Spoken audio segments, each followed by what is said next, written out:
Oui. Bonjour Victor Joannin. Bonjour. Et le chiffre, c'est 69%. 69%, c'est la part des chansons en français quand on regarde les classements des morceaux les plus populaires en France sur Spotify, et c'est la même proportion plus ou moins sur les autres plateformes de streaming, Apple Music, Deezer ou YouTube. Alors le reste c'est de l'anglais.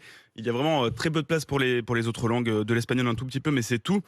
Voilà ce que nous apprend une étude de l'Arcom, le gendarme de l'audiovisuel qui vient de remplacer le CSA.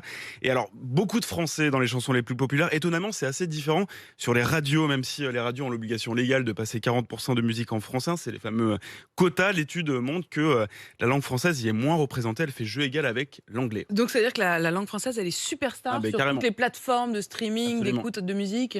Ouais, tout à fait. Et en fait, c'est très simple. C'est parce que qui utilise les plateformes? Les jeunes. Et les jeunes, ils écoutent quoi?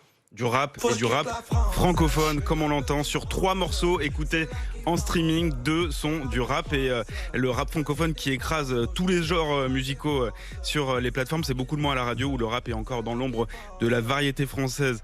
Pour l'instant, on le rappelle, et c'est pas Charles qui me démentira, la France c'est la deuxième industrie mondiale, derrière les États-Unis. Aujourd'hui, les rappeurs stars, c'est Nap, c'est Damso, c'est Jul. Nous, Apolline, on est plutôt de la génération NTM. Qu'est-ce que vous allez dire? IAM, France Gall, allez-y. Oui, Moi, je suis allez, carrément, moi, je continue Balavoine. encore à écouter un petit Balavoine de temps en temps, une petite France Gall. Allez Nico, Léo Ferré. Allez.